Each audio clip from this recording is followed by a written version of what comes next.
إن هذا القرآن يهدي للتي هي أقوم ويبشر المؤمنين الذين يعملون الصالحات أن لهم أجرا كبيرا.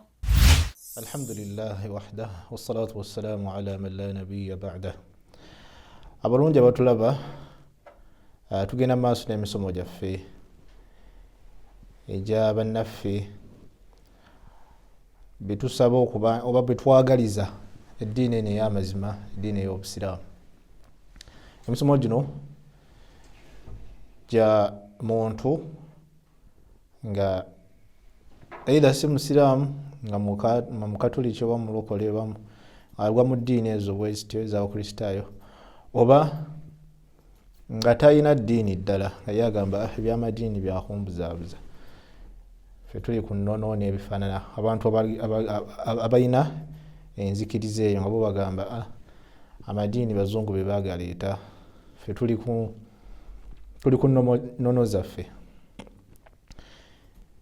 Emisomo gino gy'abantu abafaanako bwe batyo, wadde nga n'omusiraamu asobola okuba nti agiganyulwamu neyebuulirira nagyo. Omusomo gwaffe ogwaliro nsaba mukkirize tusome ku nsonga egamba nti kaifa ajidu as-saada, nfuna ntya okwesiima. Era ng'omutwe gw'ekitabo kyaffe oba omulamwa gw'ekitabo kyaffe gugamba nti lwaki ndi wano. Ekitabo kye tusoma omuwandiisi yakituuma erinnya erigamba nti lwaki ndi wano. Buli omu yeebuuze nze naawe, lwaki oli ku nsi kuno? Allah lwaki yakuteeka ku nsi n'akutonda? Lwaki oli ku nsi? Lwaki wooli wano ku nsi? Oluvannyuma lw'okuva ku kibuuzo ekyo, kuba ffenna n'oyo yenna yeebuzaabuza nti Katonda taliiyo, nga ye akaka obwongo bwe okuba nti abuteeka ku ntegeera eyo mu Katonda taliiyo. Okimanyi bulungi nnyo naddala ng'omuntu afunye ekizibu, omuntu ng'afunye ekizibu, oyo yenna agamba nti Katonda taliiyo, bw'afuna ekizibu ate ogenda omulaba nga akoowoola Katonda ate, ayi Mukama Katonda kaabe musamize, kaabaani, wabula ogenda owulira nga ayogedde Katonda. Neolaba balogo naki kuba nabo ennaku zino tebakyalina nsonyi. Edda ng'omuntu okubanga mulogo nga abeera eyo tayogera, nga abantu bamutya n'omutya, era nga abagendayo be bantu abatali babuvunaanyizibwa ddala.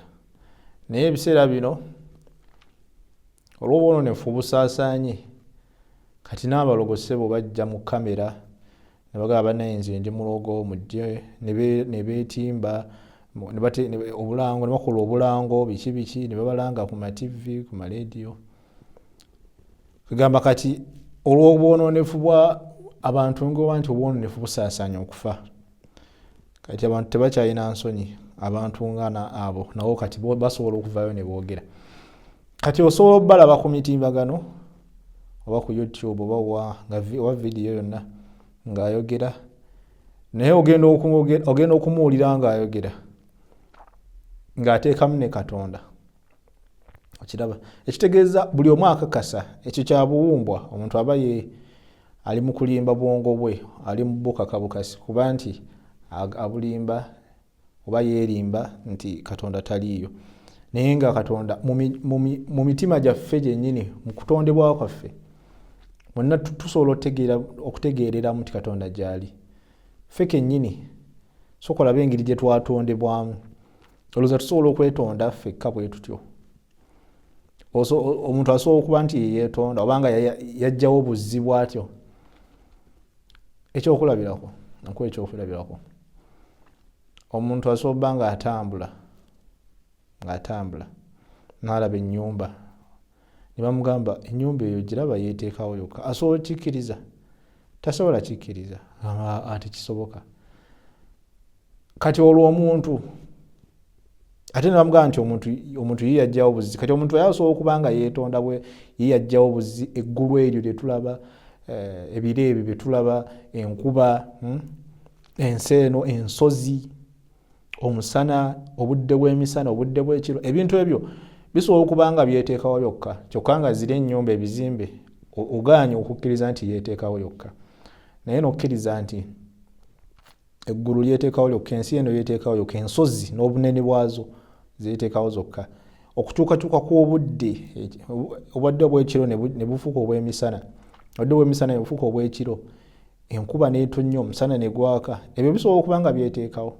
Geraageranya ekizimbe n'ebyo bye twogedde ebiri ku nsi, ensozi, okukyukakyuka kw'obudde, biki kyekizibu mu ndaba y'omuntu ey'okumpi, kyekisinga obuzibu. Tulaba nti bino bye bisinga: olusozi, omuntu, enkuba, omusana, okukyukakyuka kw'obudde, ebyo bye bisinga obuzibu. Kati tebisobola kuba nga byeteekawo ate nga ekizimbe ekyo kyangu nnyo, n'ekyo nakyo kirina ababa bakizimba. Olwekyo tulina eyatuteeka ku nsi, Allah subhanahu wa ta'ala. Katonda yatuteeka ku nsi era ng'alina ensonga lwaki. Naye buli omu yeebuuze, abaffe nfuna ntya okwesiima?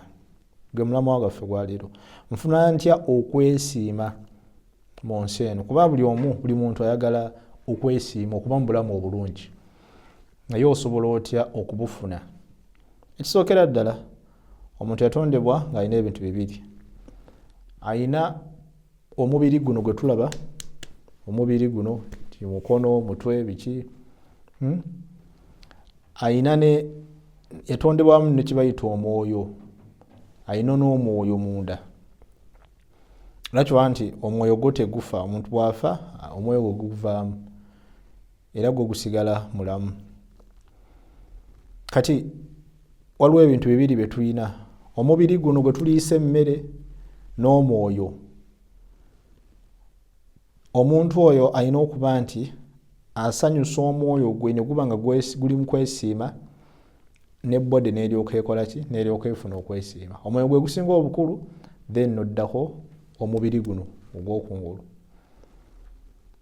Kati omuntu okuba nti afuna okwesiima ku nsi kuno ne ku bulamu obw'oluvannyuma, kuba tukkiriza nti waliwo obulamu omuntu ng'amaze okufa, waliwo obulamu obulala. Omuntu okufuna okwesiima ng'akyali wano ku nsi ne ku bulamu obw'oluvannyuma, alina okuba nti afuba n'alaba nti omwoyo gwe gwesiimye. Omwoyo guno gwesiima gutya? Omwoyo guno gulina okwesiima nga gugondera ebiragiro bya Allah subhanahu wa ta'ala, ebiragiro bya Katonda. Omuntu kasita kaawa kakkiriza omwoyo gwe ne gukkiriza amateeka ga Katonda ne gugakkiriza, omwoyo gwe guba guwangudde, guba guyingidde mu kwesiima. Awo era n'omubiri gujja kukola ki? Gujja kwesiima.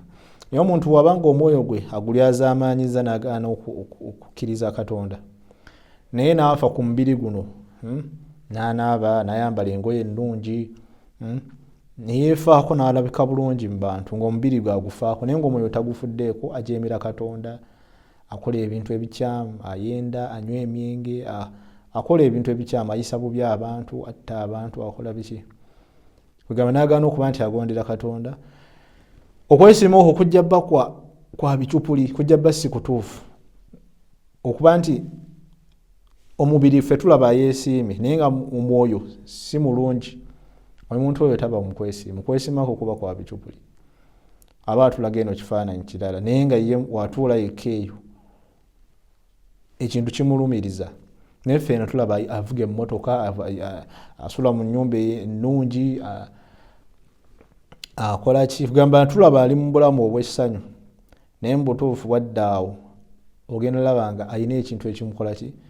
Ekimulumiriza. Awo wonna bonna abantu abakola ebikyamu, abatta abantu, abantu abaddaawo ne batamiira ne bakola ebintu ebikyamu, ne bayenda ne bakola ebyambyone ku nsi, ne bakola ebintu ebikyamu ku nsi.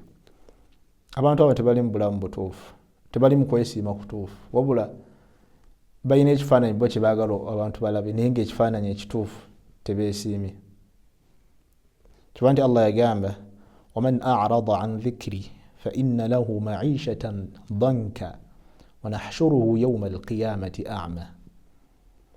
Allah yatugamba nti oyo yenna akuba amabega amateeka ga Allah, oyo yenna ava ku mateeka ga Allah n'agaana okugakkiriza, mazima alina obulamu obwakanyigo. Tumuwa obulamu obwakanyigo ku nsi kuno. Omuntu yenna ava ku mateeka ga Allah, wadde tuyinza omulaba nga ali mu ssanyu nakinaki, naye nga omwoyo gwe yagaana okugondera amateeka ga Katonda, Allah yatugamba nti agenda kumuwangaaza ku nsi kuno ng'ali mu bulamu obwakanyigo.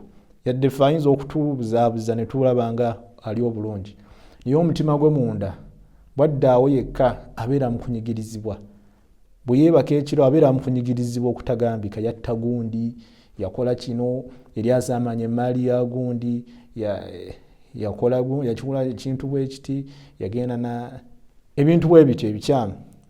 Omwoyo gwe guba guli mu lutalo ng'ali mu kunyigirizibwa okutagambika. Era Allah agamba amukola ki? Amuwangaaza mu bulamu obwakanyigo ku nsi kuno. Ate si kyokka, Allah agamba nti wanahshuruhu yawma alqiyamati a'ma. Ate ku lunaku lw'enkomerero omuntu oyo ayagaana okuteeka mu nkola amateeka ge, agenda muzuukiza ku lunaku lw'enkomerero nga talaba nga muzibe. Era omuntu oyo agambe qala rabbi lima hashartani a'ma wa qad kuntu basira. Ay Allah, lwaki onzuukizza nga siraba ate nga ku nsi nali ndaba? Lwaki onzuukizza, ay Katonda, lwaki onzuukizza nga ndi muzibe ate nga ku nsi nali ndaba? Allah agamba nti tukuzuukizza bwe tutyo olw'okuba nti nawe wakola ki? Wagaana okukola ki? Okugondera amateeka gaffe. Qala rabbi lima hashartani a'ma wa qad kuntu basira. Ay Allah, lwaki onzuukizza nga ndi muzibe ate nga nali ndaba? Qala kadhalika atatka ayatuna fanasitaha wa kadhalika alyawma tunsa. Allah amuddemu amugambe nti olwaleero lunaku lw'enkomerero oli bw'otyo olw'okuba nti amateeka gaffe gaakujjira ng'okyali ku nsi. Amateeka gaffe gaakujjira, abantu ne bakugamba nti bannaye Katonda yagamba bw'ati ne bw'ati, totta bantu. Katonda yagamba toyenda. Katonda yagamba nti tomugattako, musinze yekka. Abantu ne bakujjira ne bagamba nti siramuka nakinaki. Fanasitaha, gwe n'obyerabira n'otabiteekamu makulu, n'otabiwa makulu, n'ogamba ebyo tebirina makulu ebya Katonda, n'obyerabira neweerabira amateeka ga Katonda. Kati naye Allah naye akugamba nti fakadhalika alyawma tunsa. Naawe olunaku lwaleero olw'enkomerero naawe weerabiddwa. Ngeri naawe wava ku mateeka ga Katonda, naawe olunaku luno kugamba togenda kufiibwako. Ngeri kiri nti tewafa ku mateeka ga Katonda ku nsi, ne ku lunaku lw'enkomerero togenda kubeera nti ofiibwako, ogenda kubeera mu mbeera efaananako eyo, nga mbeera ya kanyigo, mbeera ya kuba nti omuntu talaba, embeera etasanyusa. Tusaba Allah ffenna atutaase, atuwe okubeera nti tugoberera amateeka ge, era atuwe okubeera nti twekwata ku ddiini ye, eddiini entuufu, eddiini y'Obusiraamu. Mwebale kuba nti mumpuliriza. Insha Allah mu musomo gwaffe oguddako tujja batugenda mu maaso n'omusomo gwaffe ogwo. Hadha wallahu a'la wa a'lam.